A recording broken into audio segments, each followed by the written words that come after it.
अस्सलाम वालेकुम व्यूवर्स, कैसे हैं आप लोग। उम्मीद करता हूँ ठीक ठाक होंगे।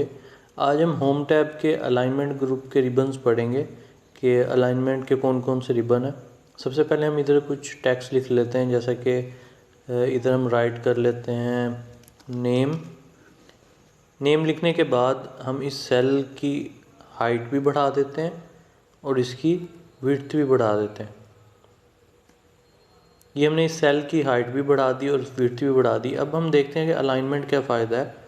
अगर आप चाहते हैं कि ये नेम इस बॉक्स के या इस सेल के टॉप राइट कॉर्नर पे आए, तो आप क्या करेंगे, इस जगह पे क्लिक करेंगे, टॉप अलाइनमेंट।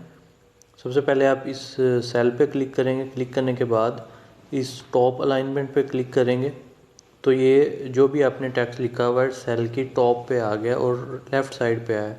अगर आप चाहते हैं कि ये सेंटर में आए तो आप सेंटर पे क्लिक कर देंगे। अगर आप चाहते हैं कि बॉटम में आए तो बॉटम अलाइन पे क्लिक कर देंगे।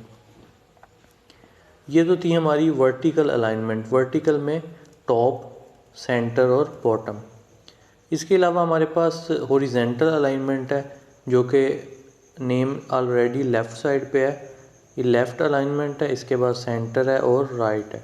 अगर आप चाहते हैं कि आपका जो टेक्स्ट है वो सेल के सेंटर में आए, तो उसके लिए आपको जो वर्टिकल अलाइनमेंट है वो भी सेंटर करनी पड़ेगी और जो हॉरिजेंटल अलाइनमेंट है वो भी आपको सेंटर करनी पड़ेगी। तो टेक्स्ट हमारा बिल्कुल सेंटर में आ गया। अगर आप चाहते हैं कि टेक्स्ट आपका टॉप पे आए लेकिन सेंटर में आए, यानी हॉरिजेंटली आप उसे सेंटर ही रहने देना चाहते हैं लेकिन वर्टिकली आप चाहते हैं कि टॉप पे आ जाए, तो आप वर्टिकली टॉप पे क्लिक कर देंगे और हॉरिजेंटली सेंटर में।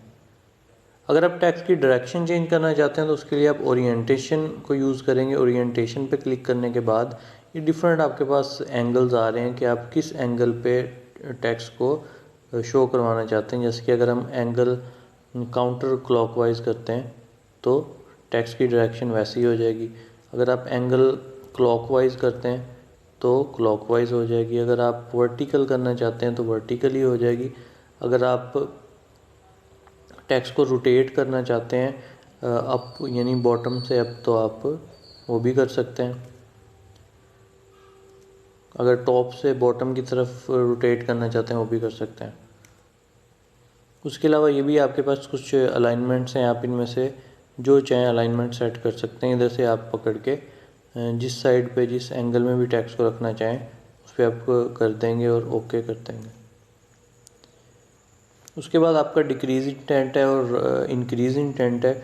इंक्रीज इंटेंट से क्या होगा कि आपकी जो टेक्स्ट है वो राइट साइड पे मूव होगा, और डिक्रीज इंटेंट से क्या होगा कि आपका टेक्स्ट लेफ़्ट साइड पे मूव होगा।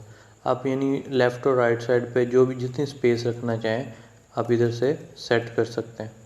उसके बाद रैप टेक्स्ट है। रैप टेक्स्ट में क्या होता है कि अगर आपका सेल आप चाहते हैं कि सेल आप बड़ा नहीं करना चाहते, सेल की जो विड्थ है आप उतनी ही रखना चाहते हैं, क्योंकि आप जब प्रिंट करते हैं तो आपके पास जो वाइड है या जो ये हॉरिजेंटली जो स्पेस है वो प्रिंट के अकॉर्डिंग अगर होगी तो पूरा प्रिंट आएगा, अदरवाइज़ प्रिंट से अगर आउट होगा तो वो सेकंड पेज पे चला जाएगा। तो उसके लिए आपको क्या करना है कि आप अगर चाहते हैं कि नेम इतना ही यानी सेल इतना ही रहे, आप हॉरिजेंटली इंक्रीज़ नहीं करना चाहते, वर्टिकली इंक्रीज़ हो जाए तो कोई इशू नहीं है। तो अगर मैं इधर राइट करता हूँ my name is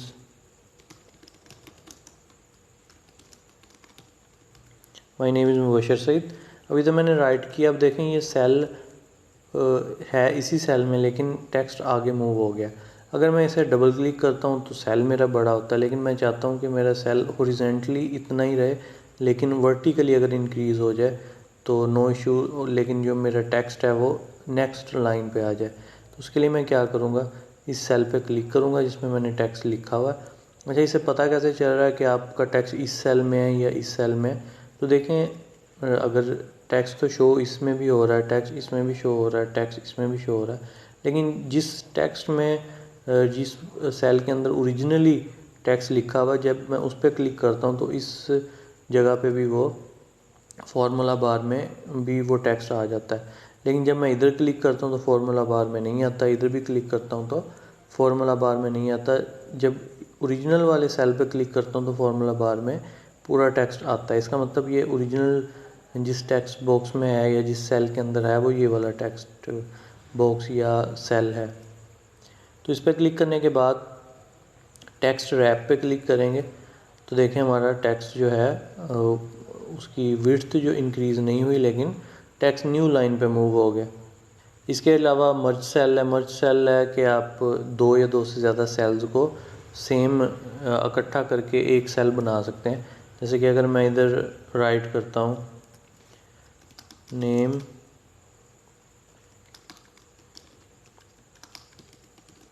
father name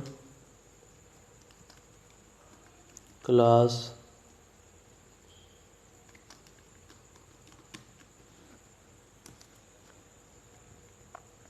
ये मैंने रिज़ल्ट कार्ड बनाना है, लेकिन मैं इसकी हेडिंग पे चाहता हूँ कि ये जो पूरा सेल है ये एक ही बन जाए और इसके सेंटर में जो भी हेडिंग मैं लिखना चाहूँ वो मैं लिख सकता हूँ। तो इसके लिए मैं क्या करूँगा, इसे मर्ज सेल पे क्लिक करूँगा, सेल मर्ज होके इसका एक सेल बन गया। तो इसके अंदर जो भी मैं राइट करना चाहूँ कर सकता हूँ, जैसे कि रिज़ल्ट कार्ड। अब ये पूरा एक सेल है, 4 सेल्स को मिला के हमने एक ही सेल बना लिया। अब आप इसका जब भी कोई फिल कलर चेंज करेंगे या कोई भी आप इसका टेक्स्ट कलर चेंज करेंगे तो सबका होगा, क्योंकि ये एक ही सेल बन चुका है।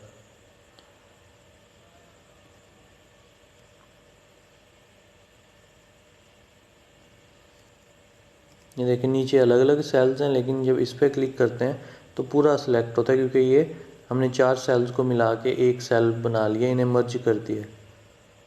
अगर आप इसे अनमर्ज करना चाहते हैं तो इस पर क्लिक करें। क्लिक करने के बाद अनमर्ज सेल पे क्लिक कर देंगे तो आपके सेल अनमर्ज हो चुके हैं। ये सेल अब देखें अलग अलग हो गए। लेकिन जैसे ही आप इसे सिलेक्ट करने के बाद दोबारा अगर मर्ज करेंगे तो ये दोबारा से एक ही सेल बन जाएगा।